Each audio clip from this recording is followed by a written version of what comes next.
यादगीर शहर के वसड़ी क्रॉस से सिर्फ चंद किलोमीटर दूर पगलापुर जाने वाली सड़क शदीद बारिश की वजह से इंतहाई ख़राब हो गई है और सड़क के ब्रिज के दरमियान एक बहुत बड़ा गड्ढा दिखाई दे रहा है, जिसकी वजह से यहां से गुजरने वाली गाड़ियों को सख्त मुश्किलात का सामना है। सोशल एक्टिविस्ट उमेश मुन्नार ने जल्द से जल्द इसकी मरम्मत का मुतालबा किया है। यादगिरी जिला केंद्रದಿಂದ ಸೈದಾಪುರ ಮತ್ತೆ ಸುಮಾರು 45-50 ಹಳ್ಳಿಗೆ ಸಂಪರ್ಕ ಇರತಕ್ಕಂತ ಇದು ಪ್ರಮುಖ ರಸ್ತೆ. ಇದು ಸುಮಾರು ವರ್ಷಗಳಿಂದ ಮಳೆ ಬಂದರೆ ಸಾಕು ಈ ಸೇತುವೆ ನೀರು ಈ ಸುಮಾರು ವರ್ಷ ಹಿಂದೆ ನಿರ್ಮಾಣ ಆಗಿರತಕ್ಕಂತ ಇರೋದ್ರಿಂದ ಆ ಮೇಲ್ಗಡೆ ನೀರು ಬರ್ತಾವ. ಅವತ್ತಿನ ನೀರು ಬಂದವ ಅಂತ ಗೊತ್ತಾದ ತಕ್ಷಣ ಅಧಿಕಾರಿಗಳು ಬರ್ತಾರೆ, ಜನಪ್ರತಿನಿಧಿ ಬಂದ್ರೂ ಹಂಗೆ ಮಾಡ್ತೀವಿ ಹಿಂಗೆ ಮಾಡ್ತೀವಿ ಅಂತೇಳಿ ಟಾಂಬಿಗೆ ಹೇಳಿ ಹೋಗ್ಬಿಡ್ತಾರೆ. ಇವ್ರು ಯಾರು ಜನರ ಮತದಾರರು ಬರೀ ಕಿವಿಯಾಗ ಬೀಡಿಟ್ಟು ಹೋಗ್ಬಿಡ್ತಾರೆ.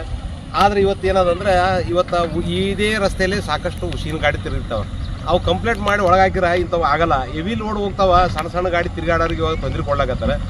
ಈ ಭಾಗದಾಗಿರ್ತಕ್ಕಂಥ ಟೂ ವೀಲರ್ಸ್ ಆಗಿರ್ಬೋದು, ಎತ್ತಿನ ಗಾಡಿ, ರೈತರ ಗಾಡಿ ಇರಬೇಕು. ಆಮೇಲೆ ಮಕ್ಳದ್ದು ಇವತ್ತು ನೋಡ್ರಿ ಬಸ್ಸಿಂದ ಗಾಡಿ ತಪ್ಪದಂತ ಚಲೋ ಇದೆ.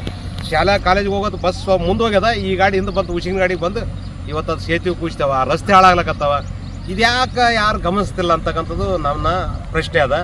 ತಕ್ಷಣ ಇದು ಸೇತುವೆನೂ ದುರಸ್ತಿ ಮಾಡೋದು ಅಷ್ಟೇ ಅಲ್ಲ, ಸೈಡಿಗೆ ಒಂದು ತಾತ್ಕಾಲಿಕ ಮಾಡಿ ಈ ಹೊಸ ಸೇತುವೆಯನ್ನು ನಿರ್ಮಾಣ ಮಾಡ್ಲಿಕ್ಕೆ ಜಿಲ್ಲಾಡಳಿತ ರಾಜ್ಯ ಸರ್ಕಾರ ಮುಂದಾಗಬೇಕು. ಇಲ್ಲದಿದ್ದರೆ ಮುಂದಿನ ದಿವಸದಲ್ಲಿ ಇದರ ಮೇಲೆ ಕೂತ್ಕೇಸಿ ಪ್ರತಿಭಟನೆ ಮಾಡ್ಬೇಕಾಗ್ತಕ್ಕಂಥದ್ದು ನಾನು ಎಚ್ಚರಿಕೆ ನೀಡ್ತಿದ್ದೀನಿ. ಉಮೇಶ್ ಸರ್ ಹೇಳ್ದಂಗೆ ಇದು ಒಂದೇ ವರ್ಷದಲ್ರಿ, ಪ್ರತಿ ವರ್ಷ ಹಿಂಗೆ ಇದೆ. ಪ್ರತಿ ವರ್ಷ ನೀರು ಮೇಲೆ ಬರ್ತಾರೆ ತಾತ್ಕಾಲಿಕವಾಗಿ, ಸುಮ್ಮನೆ ಏನಾದ್ರು ಒಂದು ಮಾಡ್ತಾರೆ. ಲಾಸ್ಟ್ ಟೈಮ್ ಬಂದಾರೆ, ಈಗ ನಿಮ್ಗೆ ನೋಡೋಕೆ ಕಣ್ಣಿಗೂ ಕಾಣಿಸ್ತದೆ ಸರ್. ಅಲ್ಲಿ ಹೋದ ಸಲ ಬಂದು ಏನು ಮಾಡಿಲ್ಲ, ಇಷ್ಟಿಷ್ಟು ದೂರ ಡಿಸ್ಟೆನ್ಸ್ ಕೊಟ್ಟು ರಾಡ್ ಹಾಕ್ಯಾರ, ಸುಮ್ಮನೆ ಮೇಲೆ ತೆಳು ಕಾಂಕ್ರೀಟ್ ಹಾಕ್ಯಾರ, ಹೋಗ್ಬಿಟ್ಟಾರ.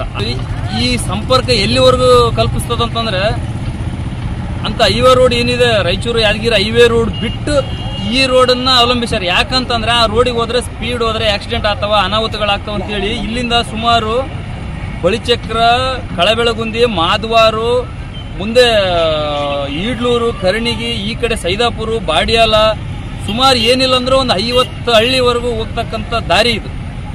ಪ್ರತಿ ವರ್ಷ ಯಾವಾಗಲೂ ಈ ರೀತಿ ಬಂದಾಗ್ತಾ ಒಂದಿನ 2 ದಿನ ಮಾಡ್ತಾರ, ಏನೋ ಒಂದು ಮಾಡಿ ಹೋಗ್ತಾರ. ಇದನ್ನ ಶಾಶ್ವತ ಪರಿಹಾರ ಆಗೋದಕ್ಕೆ ಏನಾದರೂ ಒಂದು ಬ್ರಿಡ್ಜ್ ವ್ಯವಸ್ಥೆ ಮಾಡಬೇಕು. ಇಲ್ಲಾಂತಂದ್ರೆ ಮುಂದಿನ ದಿನದಲ್ಲಿ ಉಗ್ರ ಹೋರಾಟ ಮಾಡಬೇಕಾಗತ್ತೆ ಅನ್ನೋ ಒಂದು ಎಚ್ಚರಿಕೆ ಕೊಡ್ತೇವೆ.